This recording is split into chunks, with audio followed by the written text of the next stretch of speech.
which is pretty cool. I see a bunch of errors. Then Autoload now is finished and we got an error. We're going to use this a lot, which is awesome. How cool is that? Valid UTF leading byte what the works, the flag frog goes up. Many different games is exactly what we want. First official module, now it's automatically done. The neutral quotes. So what is going on here? So we can export CSV files from ODS, but there's still some stuff to do. We are going to need to load the data inside Godot. We're going to need to save it automatically in the data folder when we export it from CALC, how to fix some string errors you are going to find. We are also going to be seeing how to create our first modules, and we are creating our first autoload to test our data inside Godot.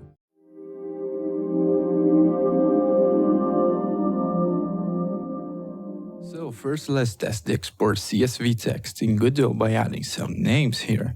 Let's see how strings behave. So let's add flag frog goes up, then export using the macro. Now we go on a file manager, let's go to our project tools, copy the export the CSV from the macro.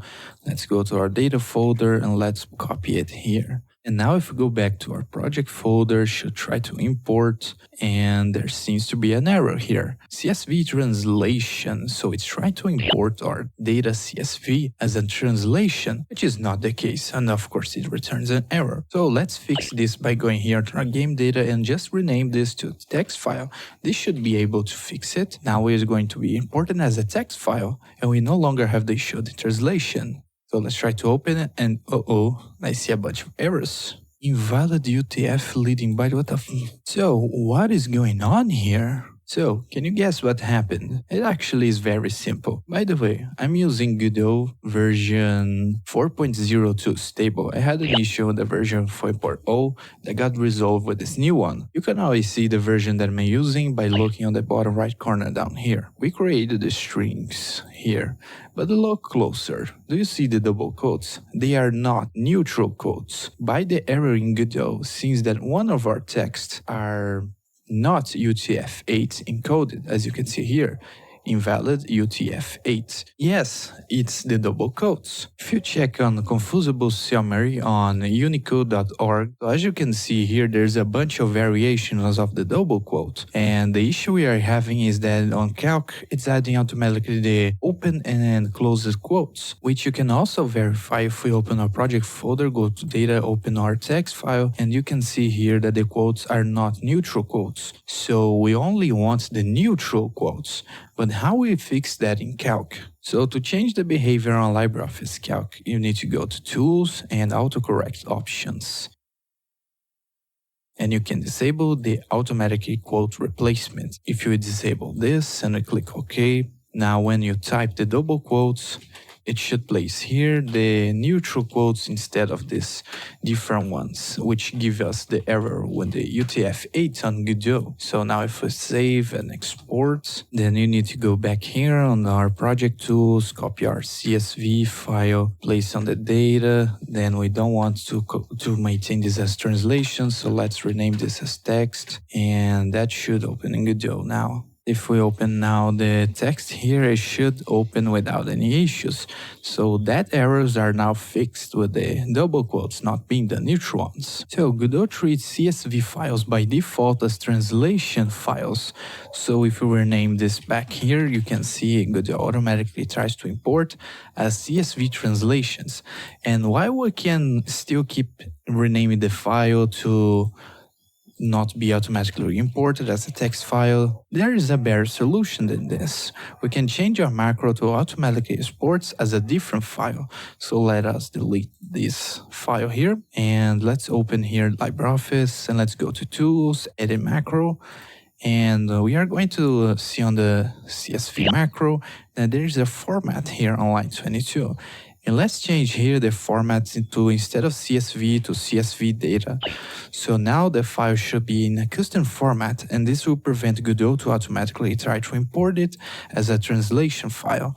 So now if we save and export, then we go back here to a file manager, go to project tools, copy our CSV data now, so the CSV file we no longer need.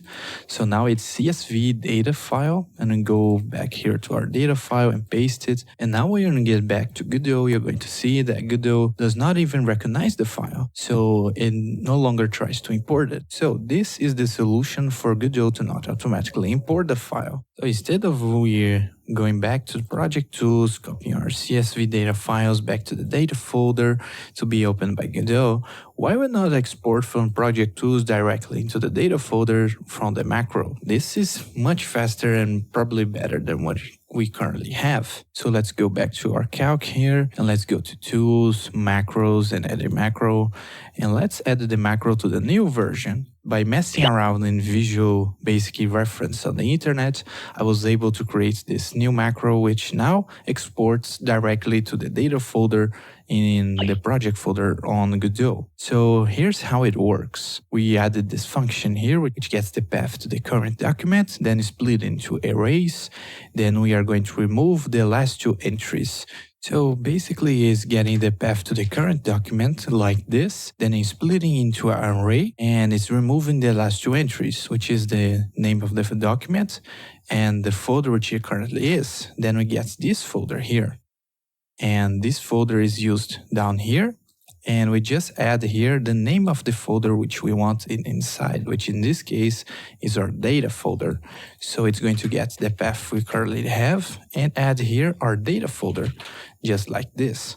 So it automatically puts the exported CSV files on the data folder of our Godot project, which is exactly what we want. So this variable here is quite important.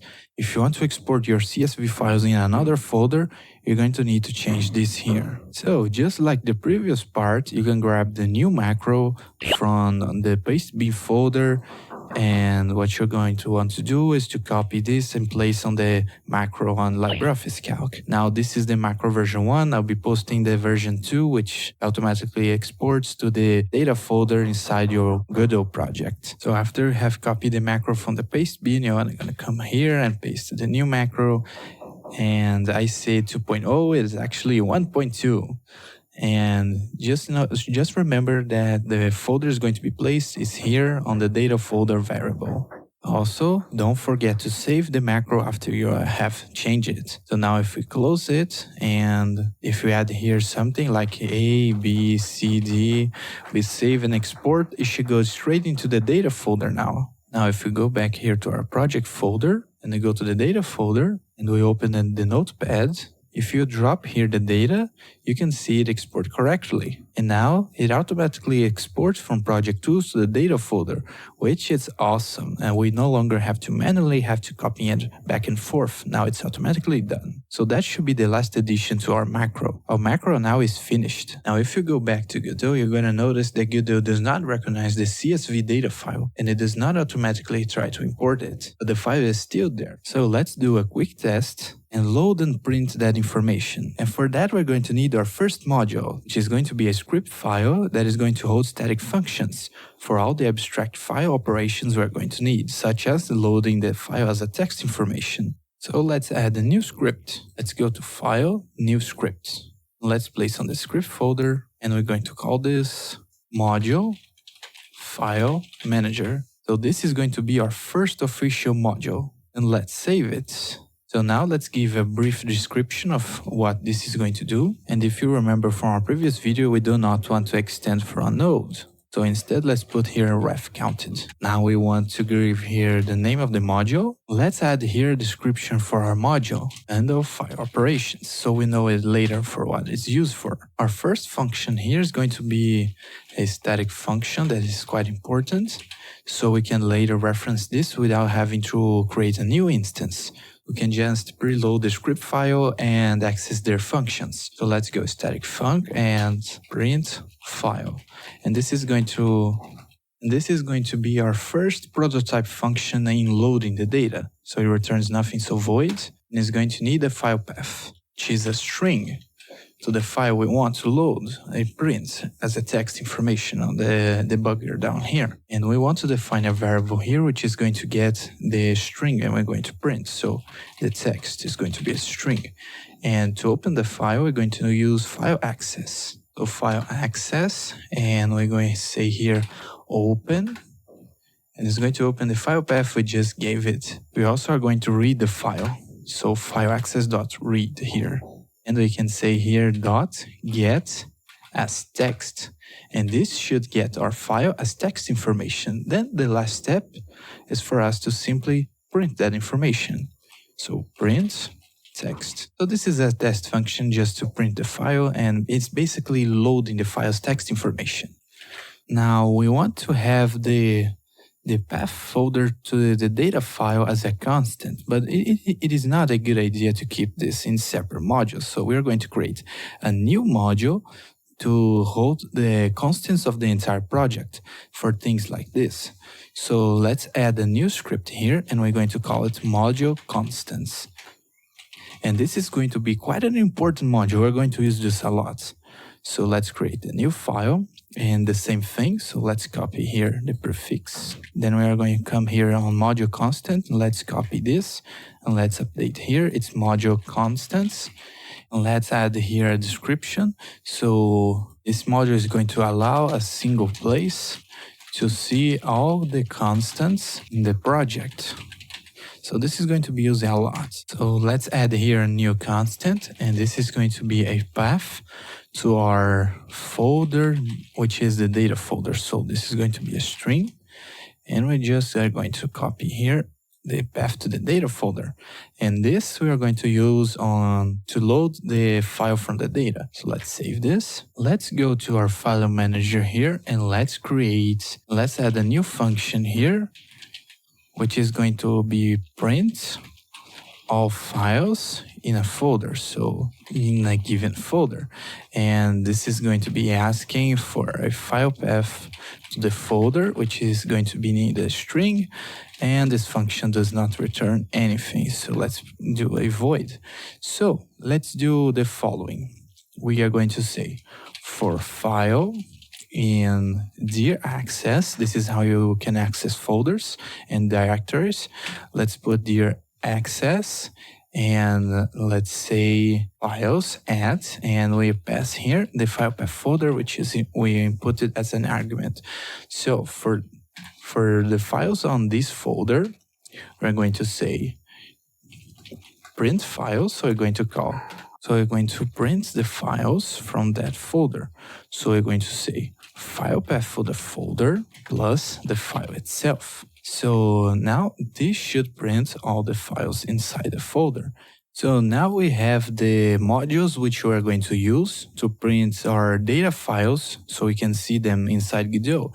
So now there should be a time for us to create an autoload. So autoloads allow you to do many different things, but for simplicity, let's just say you can call functions and variables with it from another script without having to load it. So this autoload we are going to create is going to be a node that is going to hold anything one wants global access to. So let's create a new folder for our autoload. So let's go new folder. Let's call this Autoload. And here we're going to place any autoloads we want. So for us to create an autoload, let's go to the project settings. Let's go here, autoload, and here it's the name which you want to give to the autoload. So let's say globals. And let's add a name. Let's open the path here. So here is the script. Because you did not give a path to a script file, it's going to ask you to create a new script file. So let's create a new script on the autoload here. And I'm going to name this autoload _ globals. And this is going to allow us to reference this autoload by its name. And the name of the autoload is here. And I don't necessarily need the autoload here. So I'm just going to leave as globals. So now if we enable it and close here, and we open here and double click, you can see it's going to stick on the top, autoload globals. So this should allow us to call this autoload with any other script file. So autoloads basically are initialized before the game starts on the first frames. So if we give here a function like func ready, this is going to be called as soon as the game starts. So this should be a good way for us to test our data files here. But we need first to preload the scripts to be used. So although our autoload is global, our modules are not. So what we can do here is say constant, which is going to be our module constants. And this is going to be a script. We are going to preload our script file of modules. So let me see, here it is. And so this variable is a constant which preloads the script of our module constant. So it's going to preload this script here. So let's copy this down here. And now let's create a new module for a file manager. So module file manager. And let's preload here our module for file management. So this guy here. Now you're going to see the power of the modules. We're going to do mfm. So we're going to access our module from the file manager. And here we are going to say print all files in a folder. And the folder we're going to grab from the module constants our path with the folder data. So just by doing this, so we're going to access our module file manager, going to say to him, print all files in the folder, but it's going to ask for a file folder. And the file folder we're given is for the module constants, our path folder data. So this, when we run our game, should be able to print all the data files inside our data folder in the debug print down here below. So let's clean this, let's save it. So now if we run our scene, we should be able to see all the files, and we got an error, cannot find member path folder data in base script. So sometimes when you use preload, you're gonna try different things. And one of the things I think is wrong here is that we cannot put a static type here. So if we delete the type of the constant here and we run the scene, it should not run. And as you can see, it runs successfully. So I don't know exactly why this is going on, but it works. As you can see, our information from the ODS spreadsheet is now imported inside Godot and is printed down here. How cool is that? That is pretty cool. And we can do something else here. I can also do here to another print, and we can print the file. So we are going to actually see the file which we are loading in. And so now if we run the scene, you can see gamedata.csv data. This is working as it should. And now is the beauty of it. If you open ODS here and we change here something like, let's just say, let's put X, let's just put random gibberish here. We save and export CSV. Because the macro now exports directly into the data folder, we just alter the data here, use our macro. When we minimize and run the scene, guess what? Now we should see here the new values. And this is the power of creating database. This is, you can basically have any data from the spreadsheet inside Godot in just a few clicks. And we're going to use this to create the structures we want. And this can be useful for many different games. You can use this to import various datas. And from here on out, we can build structures using this text information. While we are loading the file, we're printing the whole file as a single string, but we can later split it up and edit with different applications. So this is quite powerful. So while this is not at the moment quite useful, it's going to be the base foundation for everything we're going to be working with game data, because now we can load this and we can interpret this as we want. We get from spreadsheets to Godot in a matter of simple clicks, and it's awesome. So now it's time for us to recap what we just did in the video. We updated the macro to now automatically export the CSV data files to the data folder.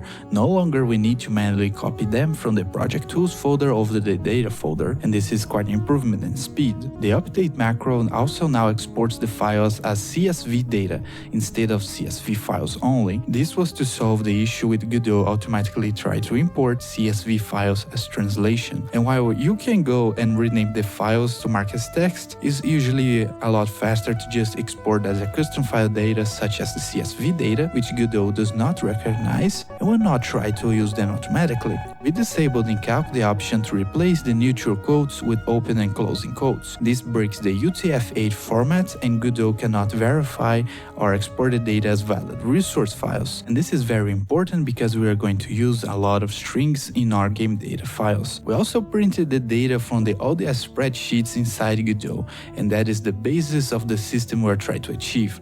A simple database structure in ODS, but we can export it into Godot in just a matter of simple clicks. And we are creating our first autoload to test our data inside Godot. But we still have some issues we need to address. Our data is exposed as human-readable text, which can be easily edited through a text editor. On the next video, we are encoding our data to not be so much easy to edit and change. So that is for this part. I hope you enjoyed. Don't forget to post your questions, like if you found this video useful, dislike if you didn't. Next part is coming soon, and I'll see you in the next video. Bye for now.